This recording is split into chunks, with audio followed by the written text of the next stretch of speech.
So, a friend of mine was having issues with trying to figure out how to monster-proof villages. And so I decided to make this video to demonstrate the logic behind a perimeter fence made of torches.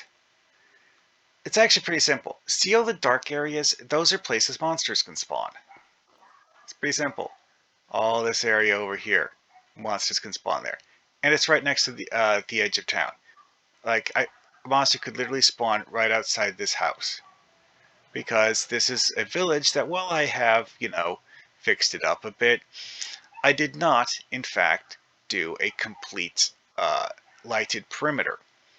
Like this area right here. It's kind of dim. I don't think a monster would be able to spawn there. Maybe. I'm not sure, actually. Exactly how much light's needed. Part of the reason why I go with the 7x7 grid is that it works. And here we have this big old area in the middle of town, which, due to being so dark, is a location that monsters might be able to spawn. I don't actually remember if I have this game in peaceful mode. Oh, it is in peaceful mode. Okay then, so we're not going to see any monster spawns. Oops. Still though, basic premise still stands. That area over there, dangerous. Monsters could spawn there. These lighted paths in town are good. Those are locations that we will not see monsters spawning. It's that only the paths are lighted. The areas between them are not. Which is why I need to make a full 7x7 grid. So, let's go place a few. It's like this area over here is one where I identified as being a problem. I don't have any. Dang it, forgot to apply. I like to put torches on wood posts because elevating them above the ground actually gives you better range on the light that they provide.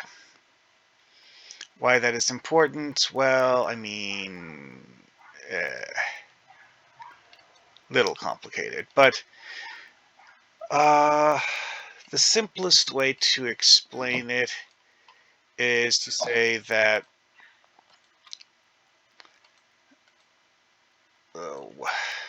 okay, a simple way of explaining it really isn't easy. The simplest way to explain it is that objects near ground level can obstruct light flow. Now, this does not mean that they will prevent your torches from working. It does, however, mean that it will reduce the range at which they are effective. And reducing the range at which they're effective is a problem when you are trying to do a lighted perimeter, because it gives you, well, less perimeter. And for this purpose, maximum coverage is the goal. So let's see here. What I did here was 7x7. So like this area here is pretty dim. Dim enough that I would have a problem with it? Probably not. But for the purposes of this demonstration, I'm going to demonstrate adding more torches in the middle. 1, 2, 3, 4, 5, 6, 7. See, this is the center of the dim spot. So I just place a fence, place a torch there, and now this area is no longer a dim spot. Now let's go this way. 1, 2, 3, 4, 5, 6, 7.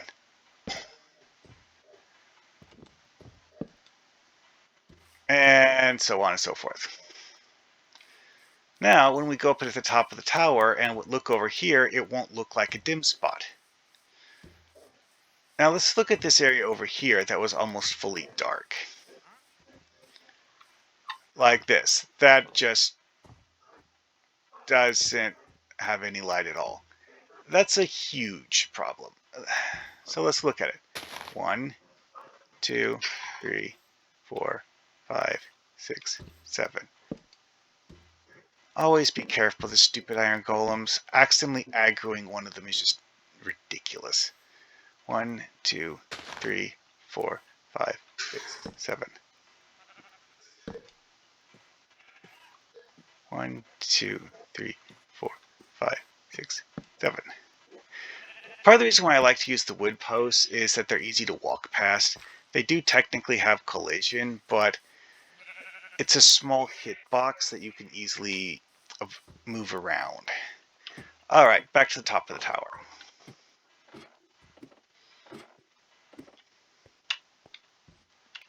See, now that area over there looks as lighted as the rest of town. And this area over here, well, see how there's a massive dark spot there? This used to be a massive dark spot. This area here is pretty dim, but it's not completely dark anymore.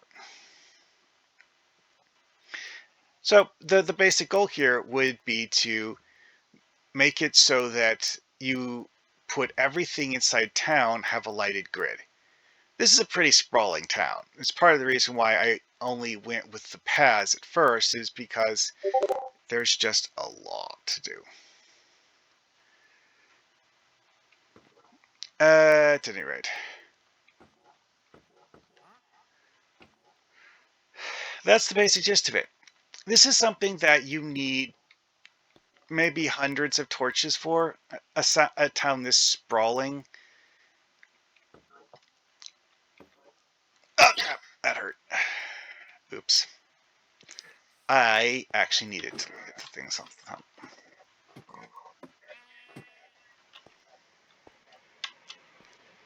Okay, anyways, so that's the center of town. I'm going to call it the center of town because that's where the bell is and the well and stuff. And actually identifying the physical geological center, I don't feel like it. Anyway, though, so counting from here, 1, 2. That's what I was trying to do on getting to the edge.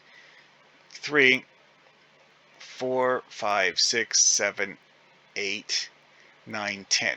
Now I'm counting out to 10, even though that's outside town, because for the lighted perimeter approach, you want to have the light area go far enough outside town that monsters will be forced to spawn outside aggro range. And by aggro range, I mean the range at which a skeleton archer can snipe you. So even though the game will still spawn enemies, they will be so far outside town that they won't be able to attack you. This is without any physical boundaries preventing them from moving towards you. That is, it's just that they have to spawn so far away that they won't bother you because they can't see you. And now that it's dawn, I guess I'm done with this. It does take quite a lot of time to place that many torches, and of course you need to mine